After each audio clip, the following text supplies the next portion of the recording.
A special dedication to the life and times of ex-President Muhammadu Buhari. What were his visions for Nigeria, and how did he pursue those visions to ensure that he contributes his quota to the development of Nigeria? A very interesting weekend, I must say. Buhari bowing out at 82, Awujali transiting to meet with ancestors at 91.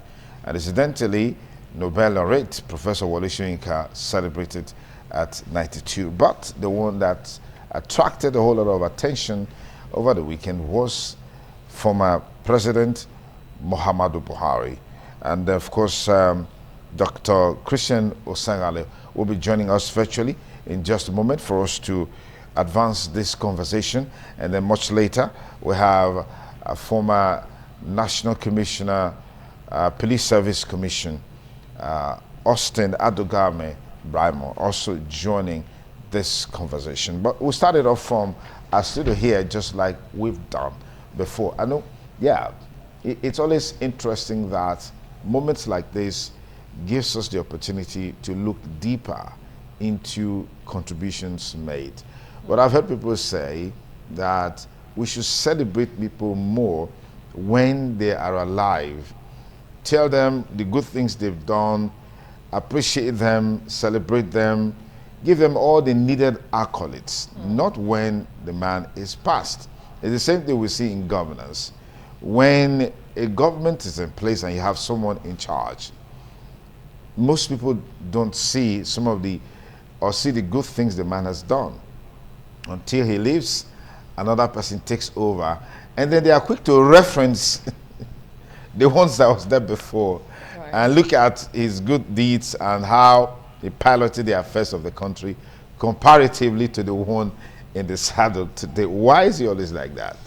I think it's a human thing. It happens every time. We get to see it every time. That's why, just as you said, most persons would say, celebrate me now whilst I'm here, you know, not while someone is gone, before you do all of that celebration. But I think in this case, in the case of the late President Muhammadu Buhari, yes, it's a mixed reaction for a lot of Nigerians, really, because scrolling through social media, trust me, you would not even want to say some of the things Nigerians have been saying online. You know, Nigerians do not forget easily, and there are some unique things that actually shaped the administration of the former president right here in Nigeria. Nigerians cannot forget in a jiffy how, you know, how the sufferings of Nigerians was pretty much increased and heightened, and also the talk regarding, if I'm not mistaken, yesterday online, the Lekki situation was trending, and a lot of Nigerians were also reacting to it. And let's not forget, even before now, there has been talked about the state of the president, if he is alive or not, which hasn't been, you know, clarified. But now it's been put out there that the president is no more, and okay, you know, it's really quite a big loss for the country, Nigeria, and also the world. Okay, let's just take an insight into the life and times of President Muhammadu Buhari, who's gone to be with the, he's in transition now, as a matter of fact. He was born December 17, 1942 in Daura, Katsina State, Nigeria.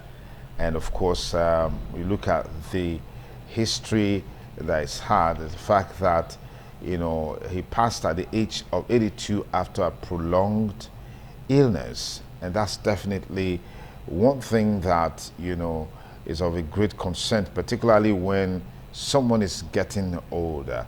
Nigerian Army Major General, served as military head of state 1983 to 1985, and later as democratically elected president 2015 to 2023. And that's why I said a while ago that not very many people have the opportunity to function at this level. Being a head of state as a military head of state, and being a head of state as a civilian president. Ibrahim Babangida tried it, he didn't quite succeed. So it's a rare privilege for him. And I think if you look at it both ways, he did the best that time permitted him to do, he did the best that nature permitted him to do, and we will continue to talk about him for a long time to come. Absolutely. Speaking about talking about him, we also talk about some of the things that he actually did, some of his policies back then here in Nigeria when he was the then president. Because I vividly remember it was during his tenure, he had the introduction of the dividends. So the dividends right now, it had actually the introduction of trying to diversify the economy. It talks about diversification of the economy came on board and how Nigeria actually should move away from relying on only oil and moving over to embracing agriculture. Did that play well or not? Only time will tell. And also the issue of fighting corruption was one of the major policies of the late former President Muhammadu Buhari. And of course, many other things to talk about in time to come. Okay, between 1983 to 1985, Muhammadu Buhari came to power via a coup on December 31, 1983, overthrowing President Shehu Shagari's leadership. That's a civilian president. And of course, austerity measures and the war against indiscipline campaign to enforce civil order were the major policy thrust of his administration when it came into power. But however, in August 1985, he was deposed by General Ibrahim Badamasi Babangida after internal opposition.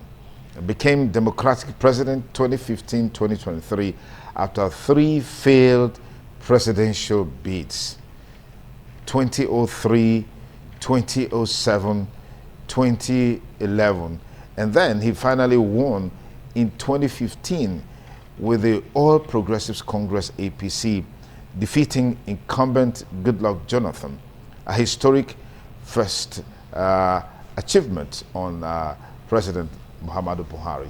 I mean, he was with a platform, a political platform, the CPC as they were called then, merging with the ACN to form the APC that eventually upstaged President Goodluck Jonathan. President Goodluck Jonathan was also magnanimous in the sense that when he saw the trends of the election, the results as they were trickling in, he accepted defeat. And that really saved a lot of situations for Nigeria. But I wanted to pay close attention to the fact that he contested consistently. I mean, that should be about 4 good times: 2003, 2007, 2011, and then 2015. That's a virtue we should court, and patience and just being strategic, and as you go along the way to achieve your dreams and your vision, as it were. If determination was a person, and I think another person right now in the political scene tailing towards that lane or road is former Vice President Atiku Abubakar, who at the moment doesn't want to give up and ensure that he actually gets to that utmost seat of power. Okay, let's look at some of the policy thrust when he was a civilian president. 2015 and post-2015, campaigned on anti-corruption, national discipline, and defeating Boko Haram. But did he succeed with all of these? Only time will tell. And then, of course, he also introduced the Treasury single account, reportedly saved 5.244 trillion naira by 2017. And of course, let's look at his corruption efforts. Over 600 convictions by EFCC, including high-ranking officials. But he was also faced with controversies and challenges, faced with 2 recessions. In 2016, post-oil price crash and inflation. And then, of course, significant unemployment and poverty persisted. And of course, ongoing Boko Haram insurgency, banditry, farmer herders, violence remained unresolved. And people say when you just talk about farmers, herders, violence, we are politicizing the issue are playing down the issues is actually the onslaught of violent headers who is taking the country for a ride, doing whatever they like. And then, of course, we can also talk about his human rights record. We look at the pros and the cons. We look at the positives and the negative. That will always bring us into a balance. My colleague Anu talked about the hashtag #EndSARS protest in 2020, which saw security forces open fire. At least 12 killed, leading to widespread criticisms. And then, of course, it was certainly a sour point. But again, I remember vividly when he brought on board the war against indiscipline. That was in 1983 when he overthrew former President Shehu Shagari.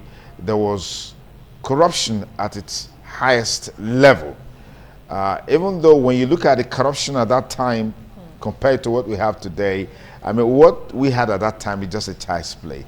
The one we say is jege when you compare, because then you can talk about someone stealing maybe 900 and something thousand, right, and today is now in the billions. Yeah. You can talk about contract inflation with just few percentages, but now you can have contract inflations of 500%, nothing happens. But again, he brought the war against indiscipline to instill order, you know, in the country, and it was working, because you could go to the bank and you stay on the queue. You don't stay on the queue, someone is going to challenge you, and you don't want to be challenged and embarrassed. You have to respect yourself and behave yourself. If I take some parts of Benin City, for example, the way our drivers are reckless, notorious in the way they conduct themselves. Even where you see the traffic light showing green or showing red, which means you have to stop, you just believe that you can run through. Even when on your side it's not asking you to move, you just move right into the middle, and then you are held, you know, in the whole metro. So these are some of the things that he brought to bear, and I think that it will be sorely missed, even though we couldn't really drive that policy to a logical conclusion to see how Nigerians would change the way they live. I mean, somebody is in a car driving, he has a pet bottle containing any of the beverages, right, and then when he's done, you know, throws it out, and he ends up in the gutter, blocks the drain, there's flooding and erosion, and it's blaming government. Sad. Well, if we had to actually have a dichotomy or differentiate between how he operated as the military head of state back then, and also how he acted when he was the then president of Nigeria, a lot of persons would have divergent views and opinion regarding it, because I feel like there are some Nigerians who did feel that he could have done more as a president, and some persons were maybe not pleased with the way he handled certain situation as the then president, judging from how he did it when he was, you know, the military head of state as at that time. But then I also remember when he was coming on board with his change campaign strategy, and then he said, change begins with you. He went on to say that, and a lot of Nigerians after he came on board felt, oh, maybe we should have been asked, what kind of change were you bringing on board? Right? You know, but it's really great to see that he did his time and he did it well to the best of his capacity and capability, and definitely he will be missed. Yeah, and I also think that what is very clear is from his government and the fact that it was seriously blighted by ill health, which led to him frequenting UK just to restore his health or be the best of himself to be able to lead. It also shows that when you are getting older, all of these things are bound to happen. And it's really not the best time for you to be at such leadership position, because it will be demanding and it will take a toll on whoever is there. We should look out for younger people to be in such position going forward, so we can actually drive governance and development. Yes, you may be in the saddle, you have other people who are going to be working with you to ensure that they drive your policies and stuff like that. People will take advantage of the lacuna created by your absence and do a whole lot of stuff for their own selfish interest, and then to undermine the interest of the country, and that's a big problem. We've got Dr. Christian Osagali joining us virtually as we look at the life and times of ex-President Muhammadu Buhari, who passed yesterday. Christian, thank you so much for joining us on the program. And I'm sure I'll be very comfortable to describe you as one of Buhari's, former President Buhari's, had fun and a Buharist to the core. Will I be correct to say that? And if I'm correct to say that, what will you miss the most about him? Duke, good morning, and good morning to everyone hearing us. You are very correct. I am a Buharist to the core. It's not by mistake that I find myself as an Buharist to the core. I heard my colleagues on studio there talking about how he started when he was a military head of state. I was a very small boy. I was thrilled to see how people obey laws. I went to a place with a very prominent person then. I'm a small boy, I was carrying something, and without instruction, you were made to enter the line and follow the rules. That was when, as at that small stage, I began to search about this man. To date, I'm glad that I will say I'm an Buharist to the core. It's painful, it's gone, and the death hit me so hard. I try as much as possible to balance myself because his type is not common. It's an uncommon personality. This generation, it will take this generation another 30 years or more to see this kind of human being, because this kind of person, they are a rare gift from God to nations across the world. They are not common. So I think he has played his part. He did his best. Unfortunately, the time he really needed to do his best, during the military era, where he war against indiscipline that would have, he saw the future, he know how Nigeria will look like today. And he started the battle then. And unfortunately, the enemy of this country did not allow him. And that is where the problem of Nigeria started to date.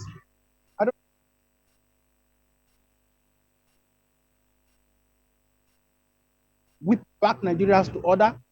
You see, even from the family, indiscipline everywhere. The man saw tomorrow, and he wanted to fight it as far back as in the 80s.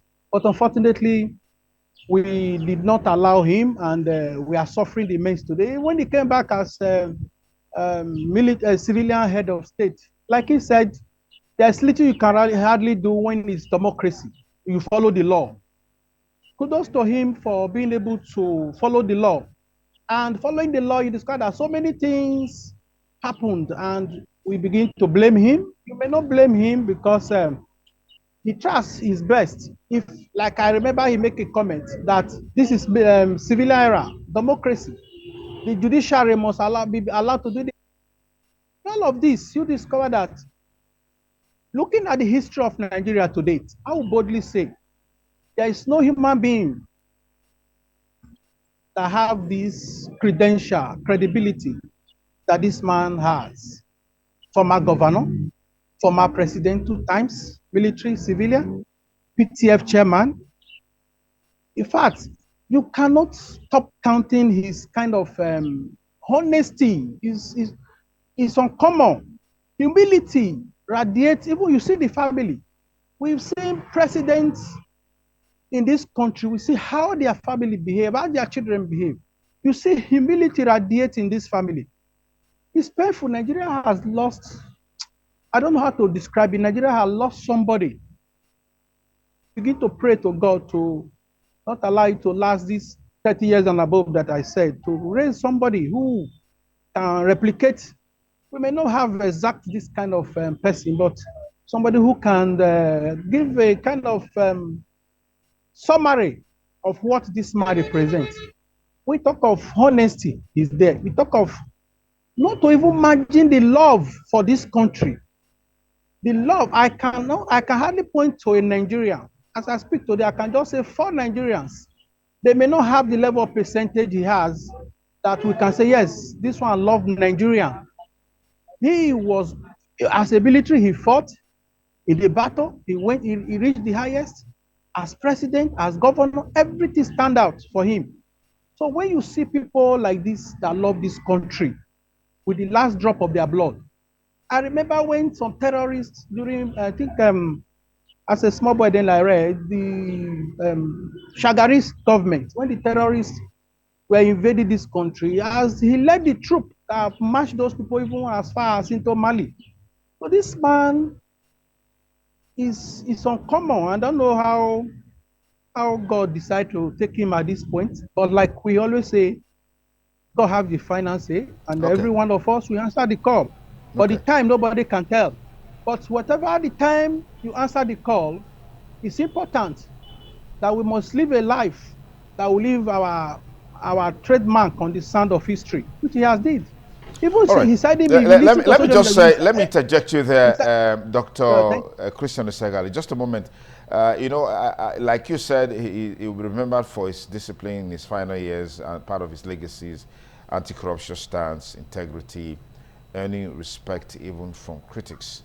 He was criticized also for being so authoritarian in his actions and all of that. But let's quickly talk about the fact that his civilian governance was blighted by ill health, and that has raised the question of, you know, what would be the best time for us to have leaders at that level of governance, particularly at the presidency? well, you see, for me, two things I hardly this a kind of argue is the ill health and the age, because it's only God that have the final say concerning those issues. I remember when he came on board, he was not sick. Like some people said, I don't know how true it is. There was a virus in the villa that affected him. I don't know. Because like he said, after he came back from that long period of treatment, he said he has never been this sick, just aspirin and that. And now, based on what he has seen, he has learned to listen to his doctors. So you see a man who believed in the fact that God perfect all the perfection in his life. He never thought he would be sick when he came to office. And we see when he was campaigning before that 2015 election, he virtually traversed all corners, all regions, all states, local governments of this country. A sick man cannot do that. So he was not sick when he seek the power. But sickness is not really by age. You describe that Donald Trump today is, look at his age. So, but depends on so many factors. It was not really the sickness. If he was this sick when he came to power,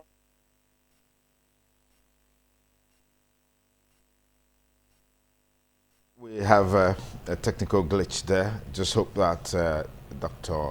Christian Osegali will be able to reconnect with us in just a moment so we can continue with the conversation on the life and times of ex-President Muhammadu Buhari, who has joined his ancestors, as we say. And of course, since his leaving office, he retired to Dara and maintained a low profile until his passing. And we hardly hear him even criticize the government of the day or speak to national issues. And that was quite, remarkable in my opinion. Yes, yes, indeed. But it still did not change the fact that he was one of those notable personalities and personal, figures, political figures and political gladiators in Nigeria. Because I remember just a couple of months ago, we had a lot of persons going on courtesy visits. We had the likes of Atiku Abubakar going on courtesy visits. We also saw the APC gang as well go there. Abdullahi Ganduje with his delegation go see him, and it actually did spread out a lot of reactions and what really could be going on as at that point. But it's really sad to see that he is not going to vividly see the outcome of the 2027 election, because he was one of the major figures right here in Nigeria. Okay, let's have Christian Osegali back with us virtually as we continue our conversation. And you were saying that it wasn't really that ailment blighted his civilian government. There were a number of other factors which were there. But he himself spoke about the fact that, you know, he wished he was still younger. Perhaps he could have done more for Nigeria. And that's why I raised the issue about age in terms of, you know, aspiring to a leadership position, because whether we like it or not, right now we're facing a similar challenge with the incumbent president who routinely goes abroad for treatments and all of that. Yeah. Duke, I just 3 days ago, I was discussing with somebody and I asked him to look at one big market in Lagos. We have millions of souls in that market. And I just jokingly said, just ring a bell and said, everyone that are not sick in this market should disappear. We will not get up to 10 disappear. Every human being has the propensity to fall ill at any time, age aside. Like I said, he will certainly have lament if he was younger. The reality is that if I was in his shoes and I remember how I was performing when I was in the military at that age, and looking how I am performing now, probably because of democracy or probably because of many. Not as a father, there are certain stage you grow to in life, you begin to overlook certain things your children do.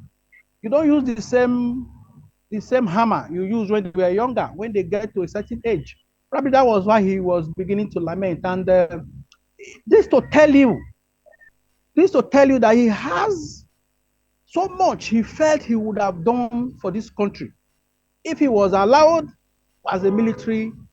And now coming back, it's paining him to his bone marrow that he may not be able to do those things he needed to do. Because that's the first time he was serving as under democracy. He looked at all the nitty-gritties, all the corners of the rules and regulations guiding democratic processes.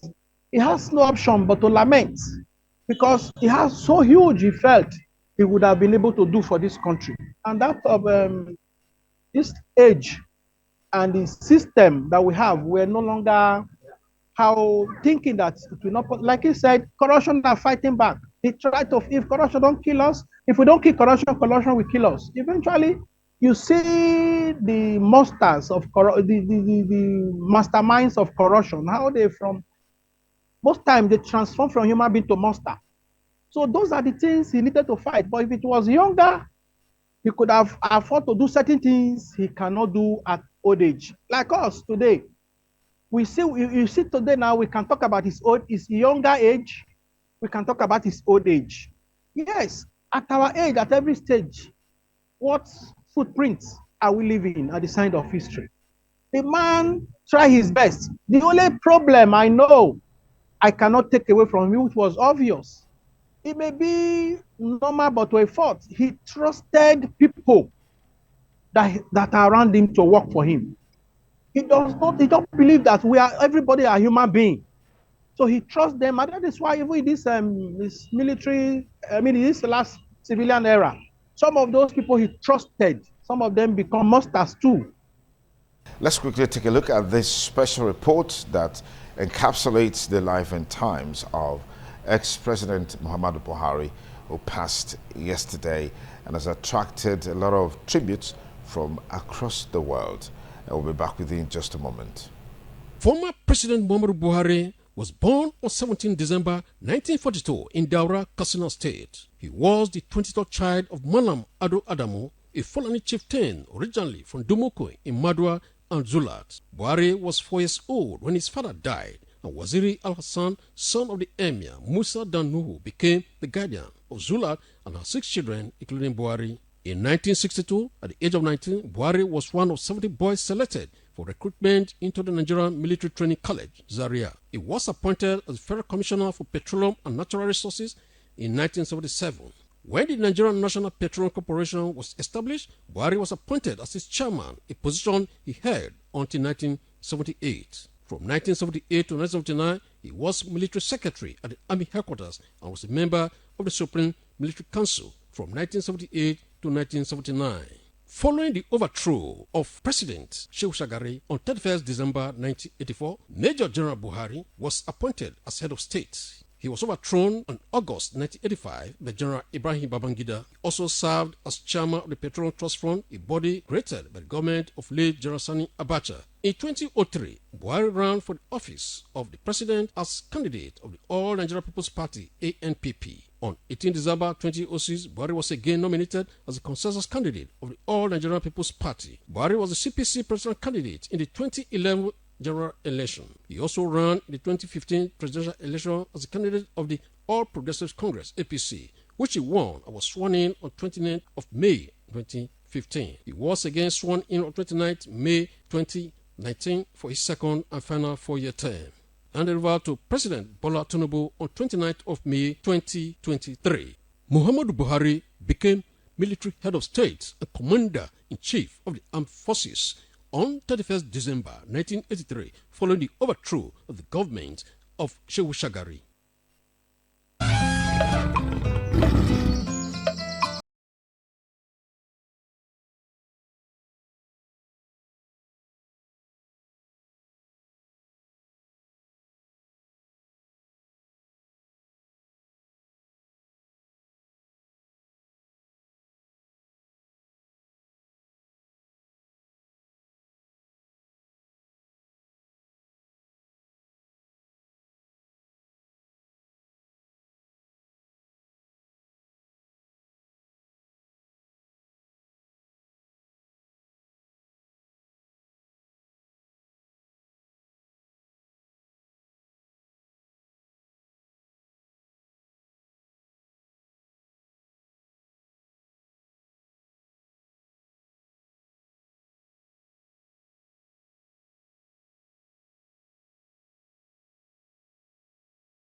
Even the president also attested to in that the governors of the day have increased FAC allocations, have a lot of monies coming in. So the issue of borrowing should not even be there. You need to actually do more for your state. And we saw one recently with the governor of Enugu State, Peter Amba, where he did the Enugu Air, and Festus Keyamo was there, and a lot of persons gave him thumbs up for that. And with talks regarding other key stakeholders, other governors keying into it and doing the needful in their various states. Okay, Mr. President or late President Muhammadu Buhari will be buried in Daura, according to President Bola Ahmed Tinubu, who has declared a national mourning period and paid tribute, recognizing Buhari's impact and patriotism.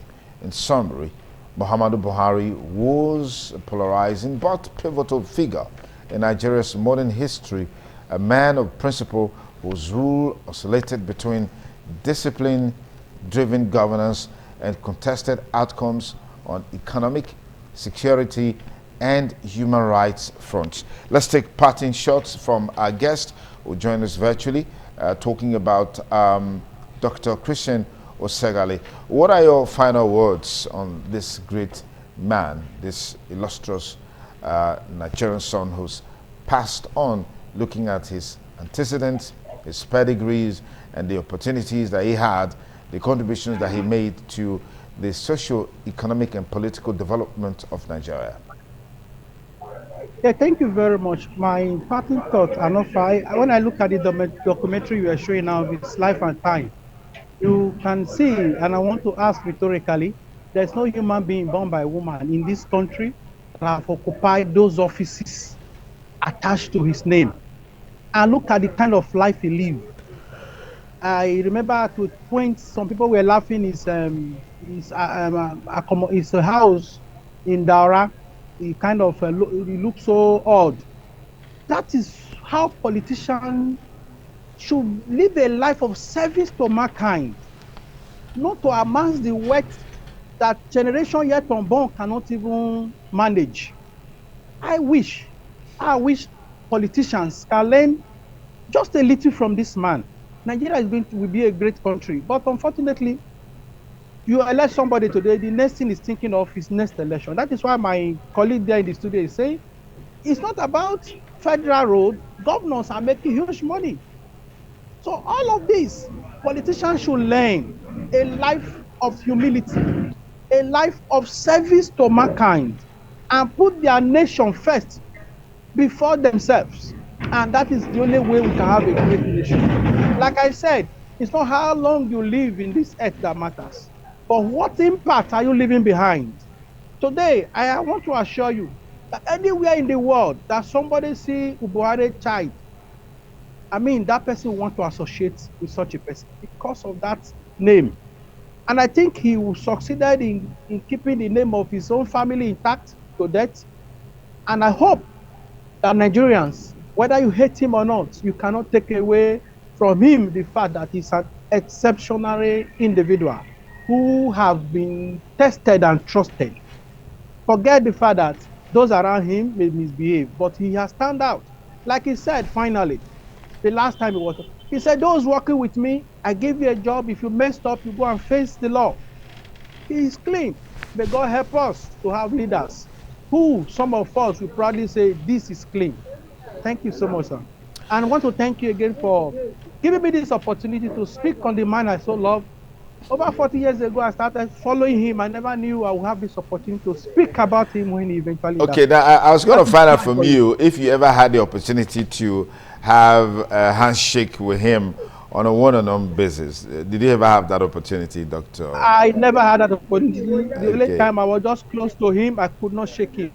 Okay. I could not shake him. Okay. Thank you so All much. right. All right. All right. So we'll continue our conversation on the life and times of ex-President Muhammadu Buhari, who certainly will be sorely missed. He passed yesterday. We understand that President Bola Ahmed Tinubu has instructed Vice President Shettima to accompany the corpse back to Nigeria, and we understand that there will be an emergency FEC meeting and security is on high alert around his residences. It was in Katsina, and then of course in Kaduna, where a lot of loyalists and family members and friends and well-wishers are trooping in just to commiserate with the family. And our heart certainly goes out to Aisha Buhari and all his children and grandchildren. Such a trying moment. Just like you said, a few weeks ago, we saw his house being turned into a Mecca of some sort, with politicians going there to seek blessings, to seek support and counsel in the build-up to the 2027. Little did they know that that was the only moment they will have in having such an engagement with ex-President Buhari. Absolutely, and just to wrap up everything you said so far, to cherish every single moment you have and, you know, live with gratitude. Okay, it's also a clarion call for our leaders, political leaders. You must constantly ask yourself the question, what will I be remembered for when I'm gone? What are the legacies I'm leaving behind?